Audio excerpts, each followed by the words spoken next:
76 years ago today, the Allied armies stormed the beaches of Normandy, France.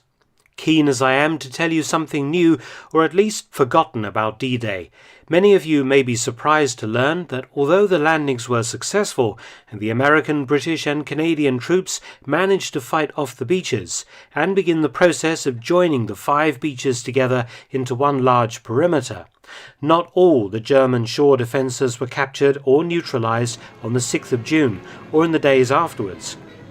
Though isolated, cut off and fighting hard, several German strongpoints and bunker complexes managed to hold out at or behind the beaches, being considerable thorns in the sides of the Allies as they battled inland against German reinforcements arriving to try and contain the beachhead. And one of the most difficult of these strongholds to capture was a large complex of bunkers and emplacements located between the Canadian Juno Beach and the British Sword Beach. So important was the facility to the German war effort that its garrison would fight on for 12 days after the Allied landings, confident that German forces would counterattack and relieve them. In the end, a huge British operation was required to capture the facility, involving the use of some extraordinary armoured vehicles collectively called Holdouts funnies, and an elite Royal Marine Commando.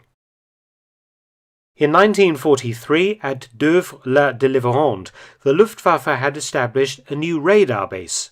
It was in fact the primary radar in the area and was used to control night fighters intercepting Allied bomber streams heading into Europe. The site contains state-of-the-art equipment based on 2 Freya FUMG and 2 Würzburg FUSE sets with dishes plus an ancillary radar.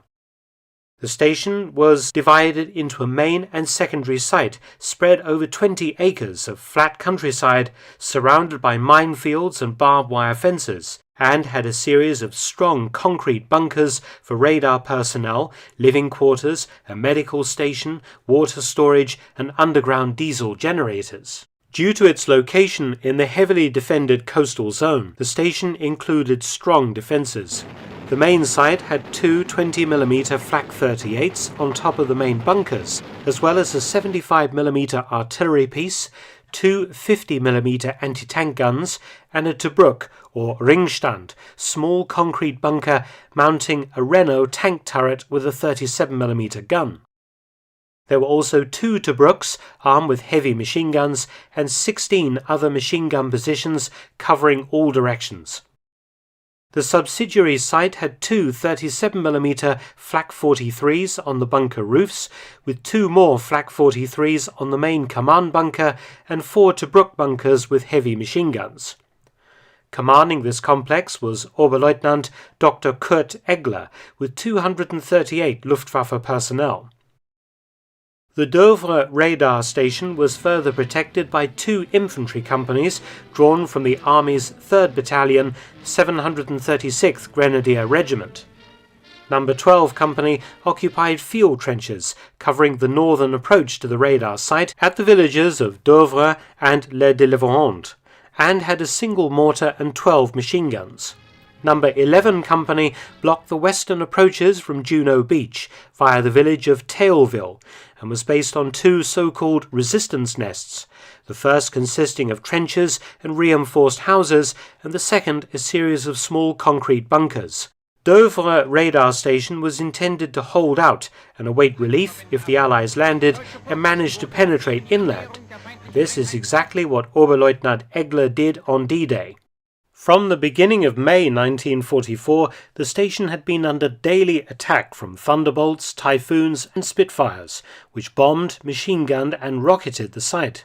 Before the 6th of June, 8 Luftwaffe radar personnel had been killed and a wooden barrack burned down, but the well-protected radars largely undamaged. On the morning of the 6th of June 1944, Douvres Radar Station was one of many German positions that were heavily bombed by Allied aircraft and shelled by Allied warships as the invasion commenced. Egler and his men were unharmed inside their deep bunkers, and the radars continued to operate. Canadian troops fighting their way off Juno Beach clashed with Hauptmann Hans Gutscher's No. 11 Company Grenadiers defending approaches via Tailville.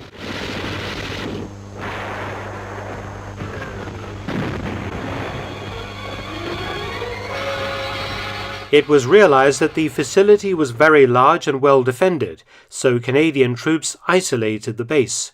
Shortly afterwards, British commandos arrived from Sword Beach. The 4th Special Service Brigade was ordered to isolate Douvres, allowing other Allied forces to pass by and continue the advance on the city of Caen. Once secured, most of the Commando Brigade moved on to support Canadian forces, leaving 4-1 Commando Royal Marines in battalion strength to deal with the station. All along the Normandy coast in the hours and days after D-Day, remaining German strongpoints and batteries were captured or surrendered. But not Douvres. For a week after D-Day, the German defences held firm, the Army Grenadiers being pushed back into the base perimeter, where they assisted the Luftwaffe in defending it. 4-1 Commando made harassing attacks on the base, but could not take it without heavy support. Rocket-firing RAF Typhoons plastered the base to little effect, and a pair of Centaur tanks fired at it as well, but the heavy bunkers resisted all fire. Oberleutnant Egler was determined to hold out, as he expected a counterattack by the 21st Panzer Division to recapture the area. When supplies began to run low, the Luftwaffe even managed to make a nighttime paradrop into the base perimeter. With the Allies in this sector battling away at Caen, it was madness to leave a fully functioning German base astride their communication lines. The decision was taken to capture Douvres Radar Station, and the British had just the unit to deal with the heavy German bunkers and gun positions, Hobart's Funnies. Before D-Day, Major General Percy Hobart had created a series of special armoured vehicles for the landings, grouped into the 78th Armoured Division. 2 of these types of vehicles would now be deployed to assist the commandos' assault. On the 17th of June 1944, 12 days after the D-Day landings, the assault commenced, beginning at 16:30 hours when the Royal Artillery delivered a heavy barrage from its large 7.2-inch guns.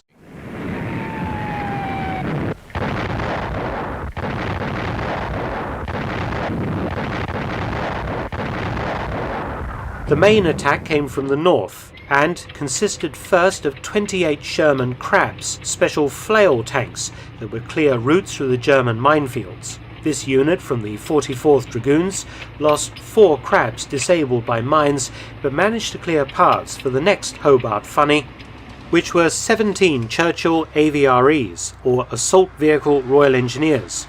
They were armed with huge 290mm petard mortars. They were ideal bunker busters. The 40-pound rounds were so huge that British soldiers nicknamed them flying dustbins. The Churchills of the 26th Assault Squadron moved to suppress the base's anti-tank guns.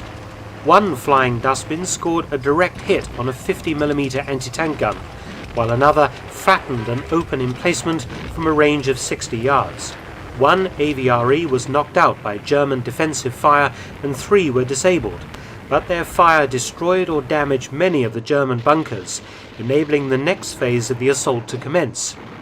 This consisted of 4-1 Commando charging in and assaulting each bunker with grenades and demolition charges before storming inside to clear out the defenders. After some heavy fighting, the Germans began to surrender, many dazed and shocked by the attentions of the flying dustbins. 227 Luftwaffe personnel gave up, many of them wounded, along with several dozen surviving Army Grenadiers from the 2 defence companies. The British lost 4 killed and 12 wounded in the fight for Douvres Radar Station, and with its capture on the 17th of June, the last major German position left over from D-Day was finally subdued. Oberleutnant Egler was awarded the Knight's Cross for the defence of Douvres Radar Station for 12 days, the award being gazetted on the 5th of July 1944 when Egler was a prisoner of war in England. He died in Mannheim in 1987, aged 70. Thanks for watching. Please subscribe and share, and also visit my new audio